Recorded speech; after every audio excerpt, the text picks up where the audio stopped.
नमस्कार, मैं हूं अर्चना कौशल और आप देख रहे हैं विकासशील हरियाणा, जिसमें आज न्यू शिक्षा नीति के बारे में जानेंगे। केंद्र सरकार की ओर से साल 2030 तक देश भर में नई शिक्षा नीति लागू करने का लक्ष्य रखा गया है, लेकिन मुख्यमंत्री मनोहर लाल का यह दावा है कि प्रदेश में साल 2025 तक इसे पूरी तरह से लागू कर दिया जाएगा और इसके लिए सरकार की ओर से कई सराहनीय कदम उठाए जा चुके हैं। दरअसल स्कूली शिक्षा ही जीवन का आधार होती है। अगर नींव मजबूत होगी तो आगे की कठिनाइयां खुद सरल हो जाएंगी। आपने अक्सर देखा होगा कि युवाओं के पास शिक्षित होने की डिग्री तो होती है, लेकिन उसे रोजगार मिलने में कई तरह की कठिनाइयां आती हैं और इसकी वजह पुरानी शिक्षा नीति को माना गया है। सरकार का यह दावा है कि समय के साथ शिक्षा में बदलाव बेहद जरूरी है। नई शिक्षा नीति के तहत पाठ्यक्रमों में ऐसे विषयों को जोड़ा गया है जो छात्रों को अधिक से अधिक रोजगार मुहैया करवाने में मददगार साबित होगा। साथ ही इससे बच्चों में राष्ट्र प्रेम, स्वाधीनता और मानवीय गुणों को बढ़ावा मिलेगा। तो चलिए विकासशील हरियाणा के जरिए नई शिक्षा नीति पर मनोहर कदम के बारे में जानते हैं।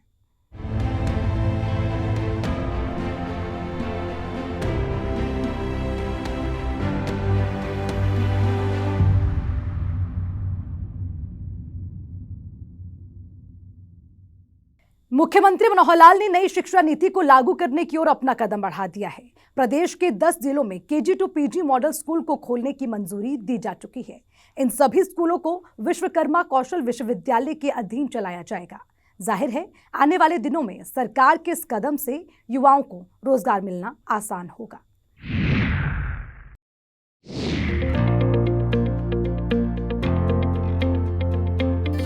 बढ़ेगा हरियाणा तभी बढ़ेगा हरियाणा, इस सोच को साकार करने में जुटे मुख्यमंत्री मनोहर लाल कुछ दिनों पहले नई शिक्षा नीति को हरी झंडी दिखा दिया था, जिसके तहत KG to PG skill innovative school पर सरकार की मुहर लगी थी। पहले चरण में 10 जिलों में स्कूल खोलने का फैसला लिया गया है। श्री विश्वकर्मा कौशल विश्वविद्यालय की तर्ज पर खुलेंगे स्कूल। उच्च स्तरीय बैठक के बाद स्कूल खोलने की मिली है सहमति। नई शिक्षा नीति के लक्ष्यों को पूरा करेंगे skill innovative school. Shri Vishwakarma Kaushal Vishwavidyalaya ऐसे सभी स्कूलों का संचालन करेगा। स्किल इनोवेटिव स्कूल खुलने के बाद रोजगार के नए अवसर खुलेंगे। स्कूलों के जरिए छात्र स्कूल एजुकेशन के दौरान ही कौशल की तरह आकर्षित होंगे। छात्रों का उच्चतर शिक्षा में भी वोकेशनल तथा स्किल एजुकेशन के प्रति उत्साह बढ़ेगा। जो बच्चे वहाँ पढ़ने आते हैं उनमें कौशल के जो स्तर हैं वो बढ़ गए हैं। तो सरकार और माननीय मुख्यमंत्री जी का आदेश है कि ये हम हर डिस्ट्रिक्ट में लाएं और सबसे पहले चरण में हम 10 डिस्ट्रिक्ट्स के हेडक्वार्टर्स पे इन स्किल स्कूल को चलाएंगे। इसके लिए स्कूल बोर्ड को ये निर्देश दिए गए हैं कि वो ऐसी बिल्डिंग्स को ढूंढें जो सरकार के पास एग्जिस्ट कर रही हैं, ताकि स्किल यूनिवर्सिटी उस मॉडल को उन स्कूल्स उन डिस्ट्रिक्ट्स के अंदर इम्प्लीमेंट कर सके। मुख्यमंत्री मनोहर लाल के इस फैसले के पीछे दूरगामी सोच है, जिसमें बाल्यावस्था में ही छात्रों के अंदर छुपी प्रतिभा की पहचान करना है, ताकि आगे चलकर युवाओं को नौकरी या फिर अपना व्यवसाय खोलने में आसानी हो। अक्सर ये देखा जाता है कि युवाओं के पास डिग्री तो होती है, लेकिन किसी एक विषय में मास्टर नहीं होना, प्रैक्टिकल जानकारी का अभाव या फिर कम एक्सपीरियंस होने की वजह से युवाओं को नौकरी पाने के लिए धक्के खाने पड़ते हैं। लेकिन अगर बाल्यावस्था से ही इन पर ध्यान दिया जाएगा तो युवाओं की जिंदगी काफी सरल होगी। युवा सरकारी या फिर प्राइवेट सेक्टर में नौकरी करने के बजाय खुद का व्यवसाय खोलना पसंद करेंगे। इतना ही नहीं, मुख्यमंत्री मनोहर लाल के इस फैसले से ड्रॉप आउट की समस्या भी कम होगी, जिससे ग्रॉस एजुकेशन रेशियो को बढ़ाया जा सकेगा।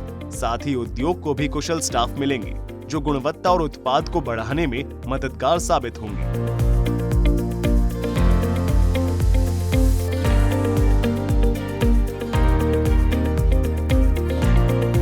देश दुनिया में एक सबसे बड़ी चुनौती ये है कि जो बच्चे स्कूली शिक्षा से बाहर निकलते हैं या ड्रॉप आउट हो जाते हैं, उनके पास कोई कौशल नहीं होता, जिसके कारण से वो लेबर मार्केट में अनस्किल्ड चले जाते हैं। तो इसलिए दुनिया भर के डेवलप्ड नेशंस में एक चीज़ देखी गई है कि अगर आप बच्चों को फॉर्मेटिव स्टेज से, यानी जब वो बच्चा पैदा होता है और फिर आप उसको प्री नर्सरी में स्कूल में डालते हो, अगर उसी स्टेज से आप बच्चों को मोटर स्किल्स, कॉग्निटिव स्किल्स यानी थिंकिंग स्किल्स के साथ साथ एप्लीकेशन स्किल्स भी ऑफर करते हो, तो बच्चों की जो व्यक्तित्व है, उनका जो सोचने की शक्ति है, इम्प्लीमेंटेशन कैपेबिलिटी है, थिंकिंग कैपेबिलिटी है, क्रिएटिविटी है, प्रॉब्लम सॉल्विंग कैपेबिलिटी है, ये बढ़ जाती है। उनके अंदर ऑब्जर्वेशन के स्किल्स जग जाते हैं, जिसके कारण से उनकी जो थिंकिंग है वो बड़ी विकसित हो जाती है। और अगर थिंकिंग विकसित हो जाए तो एक बच्चा बहुत अच्छा प्रोडक्टिव, क्वालिटेटिव, इनोवेटिव और देश के लिए एक बहुत अच्छा संपन्न रिसोर्स बनता है। श्री विश्वकर्मा कौशल विश्वविद्यालय ऐसे सभी स्कूलों का संचालन करेगा और नवाचार की श्रेणी में सीबीएसई उन्हें मान्यता देगी। ये प्रयोग हरियाणा की स्कूल एजुकेशन में मील का पत्थर साबित होगा। बता दें कि नई शिक्षा नीति में स्किल एजुकेशन और जनरल एजुकेशन के सामंजस्य का मॉडल सुझाया गया है। यह राष्ट्र, समाज और उद्योग की सोच से प्रेरित है। जैसा कि पहले ही हम इस बात का जिक्र कर चुके हैं, किसी भी प्रदेश में बेरोजगारी किसी दीमक की तरह होती है जो धीरे धीरे विकास को खोखली करती चली जाती है। लेकिन सरकार के इस फैसले से रोजगार के नए आयाम स्थापित होंगे। इसके जरिए छात्र स्कूल एजुकेशन के दौरान कौशल की ओर आकर्षित होंगे और उच्चतर शिक्षा में भी वोकेशनल तथा स्किल एजुकेशन के प्रति रुझान बढ़ेगा। ये जो पहल हरियाणा सरकार ने की है, ये इसी शिक्षा के इंटीग्रेशन को प्रमोट करने के लिए की गई है, जिसमें skill based education, vocational education और जनरल एजुकेशन को इंटीग्रेट करके शुरुआती दौर से ही बच्चों को ऑफर किया जाए। तो इसके 3 चरण हैं। पहले चरण में जो KG to PG मॉडल की जो कल्पना की गई है, उसमें एक ही छत के नीचे बच्चे KG से लेके PG तक एक संस्था में पढ़ सकते हैं। और उस KG में बच्चे जब आएंगे तो उनको 6ठी कक्षा क्लास तक उनको स्किल बेस्ड यानी अप्लाइड लर्निंग की ओर अग्रसर किया जाएगा। यानी जो वो पढ़ रहे हैं उसको वो साथ साथ में अप्लाई भी करते हैं, यानी लर्निंग बाय डूइंग, यानी काम करते करते वो सीख रहे हैं। यानी जिसको हम बोलते हैं प्ले वे मेथड को भी उसमें इंट्रोड्यूस करना, यानी उनके मोटर स्किल्स इंप्रूव हों। बच्चे अगर आगे पढ़ना चाहें तो उनके पास चॉइस है कि वो वोकेशनल एजुकेशन को परस्यू करना चाहेंगे, टेक्निकल एजुकेशन को परस्यू करना चाहेंगे, जनरल एजुकेशन को परस्यू करना चाहेंगे। तो मल्टीपल सर्टिफिकेशन यानी मल्टीपल स्ट्रीम्स में बच्चों को आगे का एक अवसर मिलेगा। स्किल सेट में IT, automotive, agriculture, textile design, artificial intelligence, beauty wellness, design making, financial literacy, handicrafts, mass media, health care, physical activity trainer, food production और सिक्योरिटी जैसे विषयों को शामिल किया गया है। यहाँ आपको बता दें कि केंद्र सरकार ने साल 2030 तक नई शिक्षा नीति को लागू करने का फैसला किया है, लेकिन मनोहर सरकार यहाँ भी खुद को अव्वल रख रही है और काफी पहले मुख्यमंत्री मनोहर लाल ने ये घोषणा कर दी थी कि हरियाणा साल 2025 तक नई शिक्षा नीति लागू करने वाला पहला प्रदेश होगा।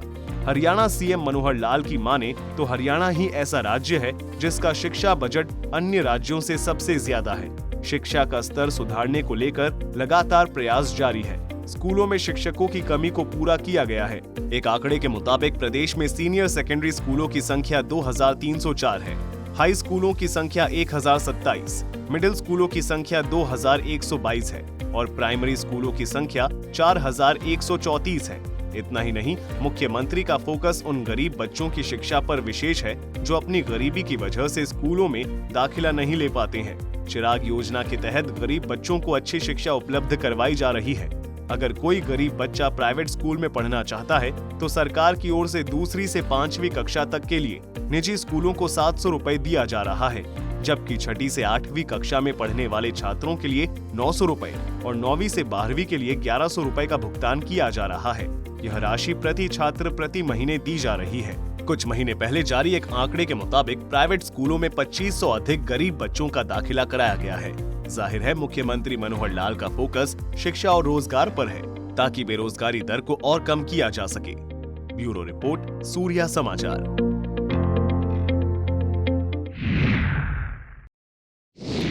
देश के भविष्य कहे जाने वाले नौनिहालों को दी जाने वाली शिक्षा को बेहतर और गुणवत्तापूर्ण बनाने के लिए केंद्र सरकार ने देश में नई शिक्षा नीति की शुरुआत कर ली है। इस शिक्षा नीति के बेहतर क्रियान्वयन के लिए निपुण भारत योजना को भी लाया गया है, जिससे शिक्षा का ज्यादा से ज्यादा लाभ बच्चों को मिल सके, साथ ही बच्चे और उनके अभिभावक भी शिक्षा के प्रति जागरूक हो सके।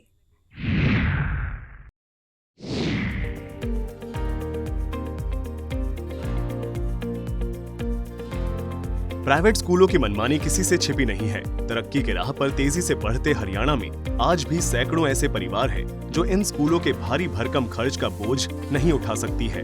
लिहाजा उन परिवारों के बच्चे प्राइवेट स्कूल में पढ़ने का सपना देखते रह जाते हैं, जिसे देखते हुए मुख्यमंत्री मनोहर लाल ने हर ब्लॉक में निजी स्कूलों को टक्कर देने वाले श्री मॉडल संस्कृति स्कूल खोलने की घोषणा की है। हर ब्लॉक में एक स्कूल प्राथमिक स्तर का होगा, जबकि दूसरा वरिष्ठ माध्यमिक स्तर का। अपने शानदार इंफ्रा के साथ ये स्कूल निजी स्कूलों को टक्कर देने वाले होंगे। यानी खास श्रेणी के इस सरकारी स्कूल का भवन तमाम उपयोगी सामग्री के साथ पूरी तरह से मॉडर्न होंगे। Smart classroom, hi tech computer lab, science lab की व्यवस्था होगी। इन स्कूलों में कक्षा 3 से 12वीं तक बच्चे पढ़ाई कर सकेंगे। इतना ही नहीं, मनोहर सरकार ने अगले 2 सालों में 4000 नए प्ले स्कूल खोलने की घोषणा की है। बता दें कि इस बजट में तकनीकी शिक्षा के लिए 1663 करोड़ रुपए का प्रावधान रखा है। वहीं शिक्षा, खेल एवं संस्कृति के लिए 20,340 करोड़ का बजट रखा गया है। शिक्षार्थ आए और सेवार्थ जाए, इस नारे के साथ मनोहर बजट में शिक्षा नीति पर विशेष फोकस किया गया है। ब्यूरो रिपोर्ट, सूर्या समाचार।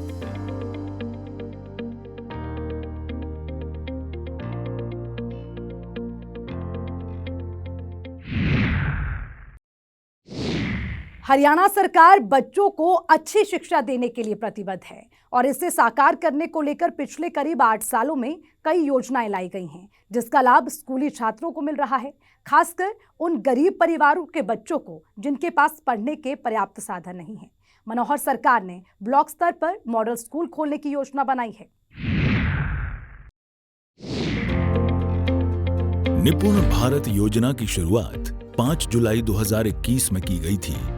इस योजना को शुरू करने का श्रेय पूर्व शिक्षा मंत्री श्री रमेश पोखरियाल निशंक को जाता है। इस मिशन के माध्यम से कक्षा 3 से कक्षा 6 के छात्रों में आधारभूत साक्षरता और संख्यात्मकता का ज्ञान प्रदान करना है, जिससे बुनियादी शिक्षा को मजबूत किया जा सके। इस मिशन का लाभ सरकारी और गैर सरकारी दोनों स्कूल को मिलेगा।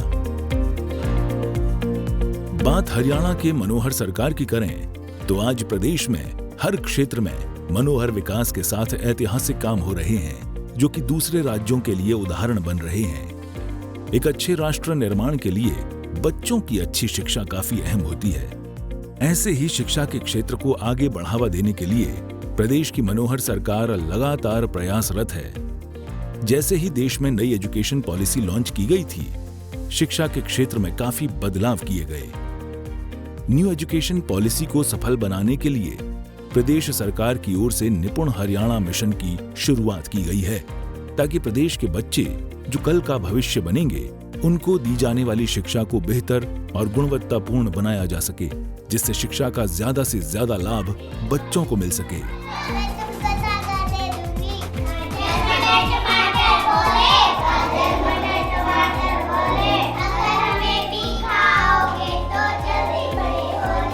निपुण हरियाणा मिशन के तहत हरियाणा के सभी सरकारी स्कूलों में निपुण बाल रामायण का मंचन किया जाएगा, जिसकी जानकारी हरियाणा शिक्षा विभाग ने सभी स्कूलों को दे दी है। इसके जरिए बच्चे शब्दों का शुद्ध उच्चारण कर रोल प्ले के जरिए संवाद दक्षता में निपुण होंगे। रामायण के पात्रों के जरिए बच्चों में नैतिक और बौद्धिक स्तर को बढ़ावा देना है।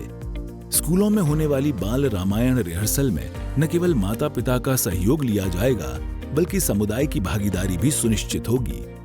रामलीला मंचन की खास बात यह भी है कि इसमें केवल 1ली से 5वीं कक्षा के छात्रों को ही शामिल किया गया है। कक्षा 1ली से 3री के छात्रों को छोटे संवादों के जरिए रामायण से जोड़ने की कोशिश की गई है, ताकि बच्चों में शुरू से ही त्याग, समर्पण, ईमानदारी और वचन को निभाने की सोच आ सके। निपुण हरियाणा कार्यक्रम में प्रदेश के जिलों की क्या स्थिति है, चलिए जानिए। निपुण हरियाणा कार्यक्रम जिलों के अनुसार प्रदर्शन: पलवल, पानीपत, महेंद्रगढ़, भिवानी, रेवाड़ी, नूंह, अंबाला, सोनीपत, करनाल, फतेहाबाद। मुख्यमंत्री मनोहर लाल के तमाम प्रयासों के बाद अब इस मिशन का जमीनी स्तर पर भी असर देखने को मिला है। इस मिशन के माध्यम से कक्षा 3 से कक्षा 6 के छात्रों की बुनियादी शिक्षा को मजबूत किया जाएगा, ताकि बच्चे के हर विषय में बेसिक क्लियर हो और बच्चा अगली कक्षा में पढ़ने जाए तो उसे किसी प्रकार की कोई परेशानी न हो। इसके लिए बाकायदा प्रदेश में टीचरों को ट्रेनिंग दी गई है। जो निपुण योजना है भारत सरकार द्वारा जो चलाई गई है, काफ़ी अच्छी योजना है।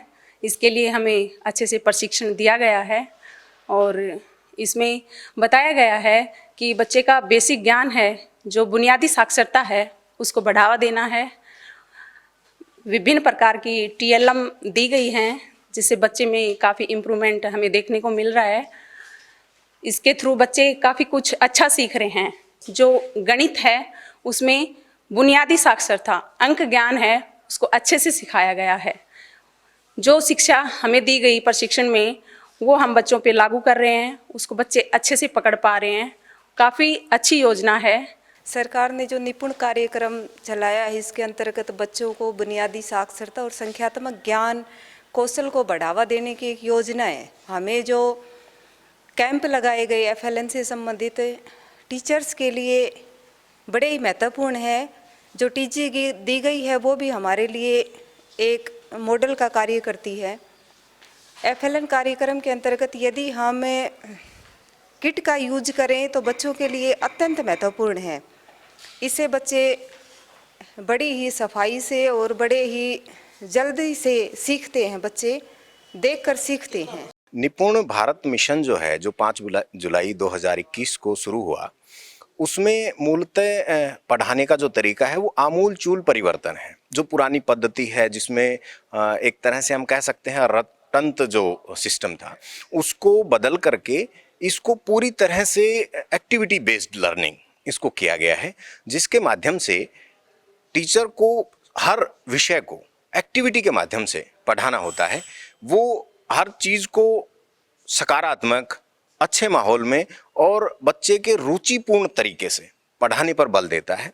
जिसमें जो टीचर ट्रेनिंग्स जो हुई हैं, हमारी 3 स्तर की ट्रेनिंग हो चुकी हैं डिस्ट्रिक्ट महेंद्रगढ़ में, जिसमें एक 5 दिवसीय कार्यशाला, एक 3 दिवसीय और एक 2 दिवसीय वर्कबुक की ट्रेनिंग हम करवा चुके हैं। कि हमारे पास लगभग 458 स्कूल हैं प्राइमरी और 1296 के लगभग बच्चे टीचर्स हैं हमारे पास।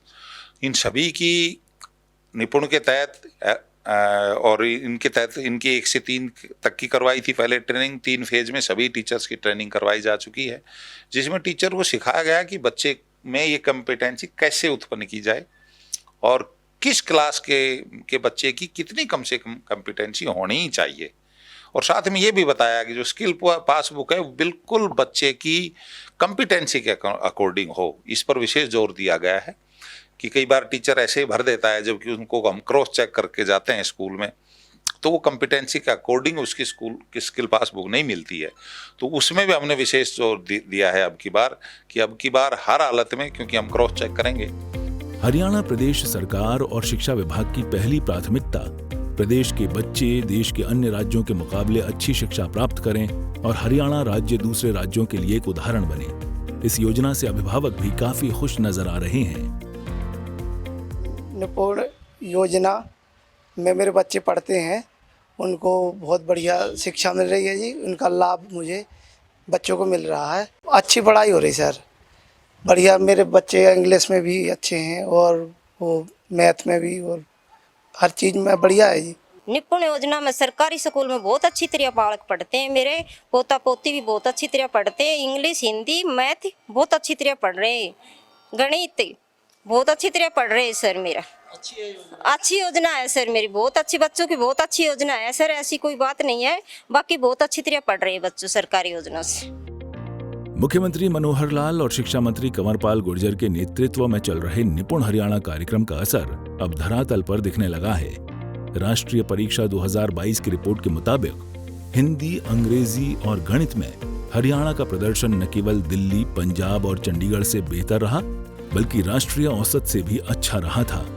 निपुण हरियाणा कार्यक्रम के तहत चल रहे ट्रेनिंग प्रोग्राम्स का ही असर है कि अब स्कूलों में कक्षा 1 से 3 तक के छात्र खेल खेल में न केवल शिक्षित हो रहे हैं, बल्कि बुनियादी शिक्षा का ज्ञान भी बिना किसी तनाव के प्राप्त कर रहे हैं। ब्यूरो रिपोर्ट, सूर्य समाचार।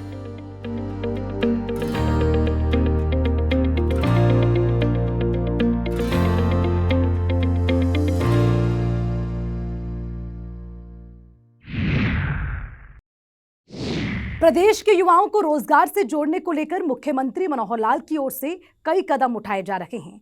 पंचायतों में विकास पर जोर दिया जा रहा है ताकि गांव में शहरों की तर्ज पर अधिक से अधिक रोजगार मिल सके और युवाओं को घर छोड़कर बाहर भटकना ना पड़े।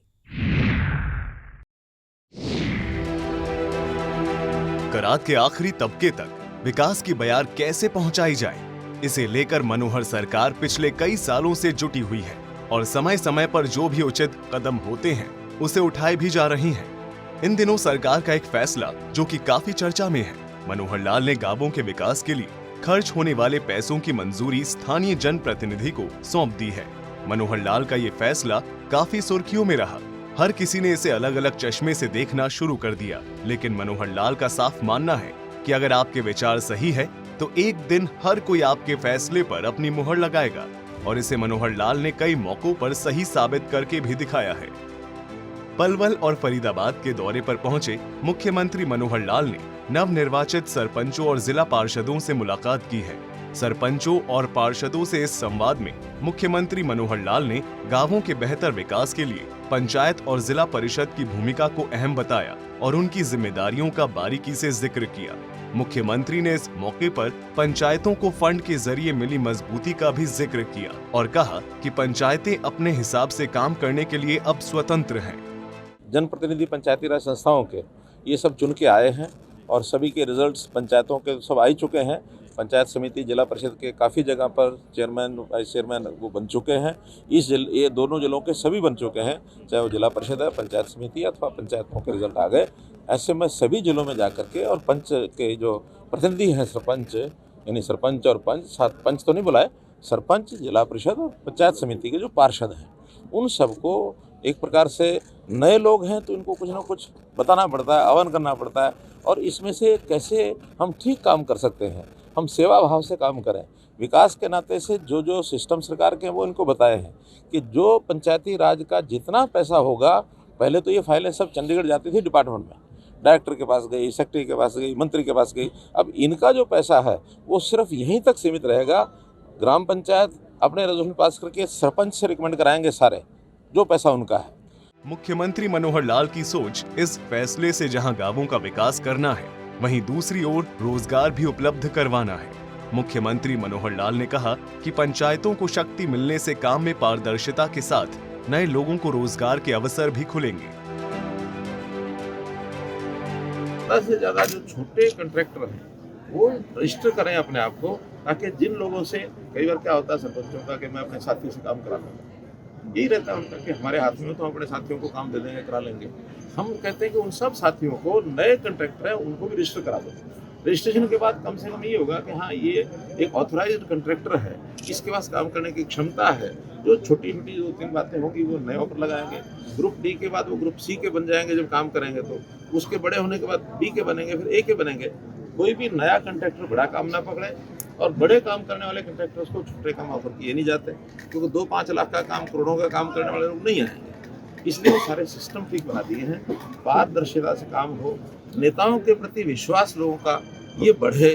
क्योंकि एक समय था कभी जब मोदी जी भी कहते थे कि मेरे सामने सबसे बड़ा चैलेंज ये है कि मुझे अपने बिरादरी के लोगों की छवि ठीक करनी है, यानी नेताओं की। तो नेताओं की छवि तब ठीक होगी जब जनता ये कहेगी कि नहीं, ठीक काम हुआ है, विश्वास पूरा है, जो पैसा आया वही पूरा लग गया। वरना बीच बीच में जो गड़बड़ें होती रहती हैं उसके कारण से जनता में छवि भी बिगड़ती है। तो हम अपने नेताओं की छवि को भी ठीक करना चाहते हैं, चाहे फिर किसी लेवल का हो, और हम इस पर आगे बढ़ रहे हैं एक एक कदम, और मैं समझता हूँ कि बहुत सुंदर एक वातावरण बनेगा और काम आगे। मुख्यमंत्री से मिली इस प्रेरणा का असर जाहिर तौर पर पंचायतों और पार्षदों के कामकाज में देखने को मिलेगा, जिससे गांवों का विकास होगा और तभी प्रदेश प्रगति के पथ पर आगे बढ़ेगा। सूर्या समाचार के लिए ब्यूरो रिपोर्ट।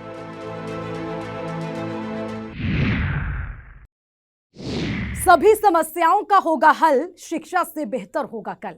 प्रदेश के मुखिया मनोहर लाल इसी सोच के साथ अपने कदम आगे बढ़ा रहे हैं ताकि आगे चलकर बच्चों का भविष्य सुनहरा हो सके। हमारे साथ फिलहाल के लिए इतना ही। मुझे दीजिए इजाजत। नमस्कार।